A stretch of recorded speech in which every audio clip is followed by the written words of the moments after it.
इस सुंदर जगत में चेतना और ऊर्जा के अतिरिक्त दूसरा कुछ नहीं है। चाहे कोई मुस्लिम हो, क्रिश्चियन हो, बौद्ध हो, आर्य समाज का हो, यानी कोई भी हो, चेतना और ऊर्जा का ही तो योग है। तुम चाहे जितने भी पैसे वाले हो, लेकिन आप भी शिव और शक्ति का ही योग है, उसके अतिरिक्त कुछ नहीं है। हम आजकल सोशल मीडिया के ऊपर देखते हैं कि कुछ कहते हैं कि परमात्मा निराकार है, परमात्मा किसी आकार में नहीं आता, और कुछ कहते हैं कि परमात्मा निराकार भी है और वो आकार में भी आ जाता है। आपस में बहस करते हैं सब शिव और शक्ति के ही बच्चे, लेकिन उसके स्वरूप को लेकर झगड़ा करते हैं। हमारे दर्शकों ने पूछा कि आपका क्या मत है, एक डेडिकेटेड वीडियो बनाएं और हमें समझाएं कि वास्तव में सत्य क्या है आपके अनुसार, शास्त्र के अनुसार। दर्शकों, शंकर जी और मां भगवती सबका आधार है, इसमें कोई संशय नहीं है। जो एक मुस्लिम का शरीर भी है ना, उसमें भी ऊर्जा और चेतन है, उसके अतिरिक्त तो कुछ भी नहीं है। चेतना है उसमें और शरीर है उसका, शक्ति। कोई अंग्रेज व्यक्ति है, उसका भी ऐसा ही स्थिति है, हिंदुओं की भी ऐसी ही स्थिति है। तो तत्व का चर्चा आरंभ करते हैं। दर्शकों, हम सब अभी किसी न किसी स्थिति में बैठे हुए, कोई गोरे रंग का है, कोई काले रंग का है, कोई छोटा है, कोई बड़ा है, कोई मोटा है, कोई पतला है, कोई देखने में मनमोहक है, कोई देखने में सुंदर नहीं है, किसी की एक आंख खराब है, किसी का कान काम नहीं करता, किसी का नाक काम नहीं करता, कोई बालों से गंजा हो चुका है। विविधता है, अनेकों प्रकार है, लेकिन हम है ना, हमारा अस्तित्व तो है। परमात्मा सर्वत्र व्याप्त है, यह शास्त्रीय सिद्धांत है। परमात्मा किसी एक स्थान पर ही नहीं, अपितु सर्वत्र विद्यमान है, सर्वज्ञ है। सर्वज्ञ का अर्थ होता है जो सब कुछ जानने वाला है। इस सृष्टि में जो कुछ घटित हो रहा है और सृष्टि से बाहर जो कुछ घटित हो रहा है, जो सबको जानने वाला है, वो परमात्मा का गुण है। सर्वज्ञ है, सर्वकृतत्व है, वो सब कुछ कर सकता है। लेकिन प्रश्न उठता है कि क्या वो अवतार ले सकता है? अगर वो अवतार नहीं लेता तो ये राम जी कौन है, श्री कृष्ण जी कौन है, ये अन्य दूसरे अवतार हैं, ये क्या है? अगर अवतार ले सकता है तो हम में और उनमें भेद क्या है? हमारे जैसा ही उनका शरीर है, चेतना उनमें भी है, हम में भी है, तो भेद क्या है?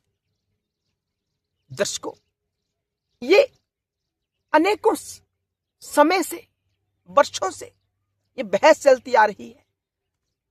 आर्य समाजी भी वर्तमान में कह रहे हैं, जब से उनका अस्तित्व सनातन से वो अलग कहते हैं स्वयं को, कि परमात्मा कोई रूप नहीं लेकर आता, परमात्मा तो निराकार है।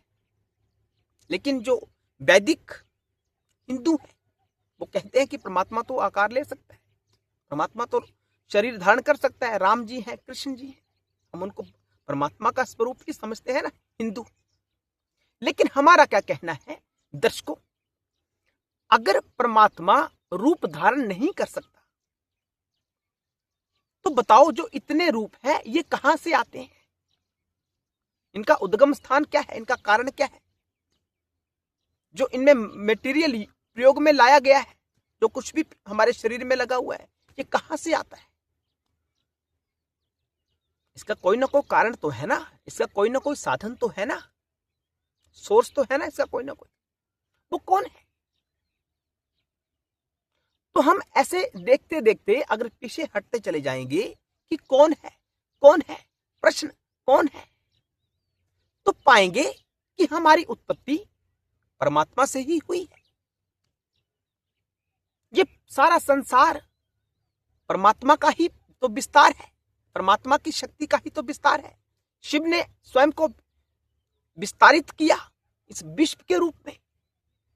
तो गहरे दृष्टिकोण से देखा जाए, जब हमारा चेतना जागृत होती है, उस दृष्टि से देखा जाए तो यह संसार अभिव्यक्त हुआ है। उसका कोई ना कोई कारण तो है ना। एक बट वृक्ष का जो बीज होता है वो छोटा सा होता है,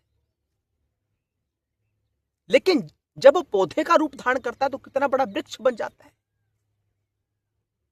तो तात्विक दृष्टि से कहा जाए तो उस बीज में सामर्थ्य है कि वो पौधे का रूप धारण कर सकता है, विशाल काया के वृक्ष के रूप में अपना स्वरूप बदल सकता है। संभावना तो बीज में है ना कि वो पौधे के रूप में बदल सकता है स्वयं को। उसी प्रकार ये सारा जगत जो अभिव्यक्त हुआ है शिव से, वो शिव में पहले था, बाद में शंकर जी ने उसे अभिव्यक्त कर दिया। शिव में होने का अर्थ होता है कि वो शिव ही था। आपके शरीर के जो अंग हैं उन्हें यही कहा जाएगा ना कि ये आप हो। आपका चेहरा देखकर ही कहा जाता कि यह आप हो।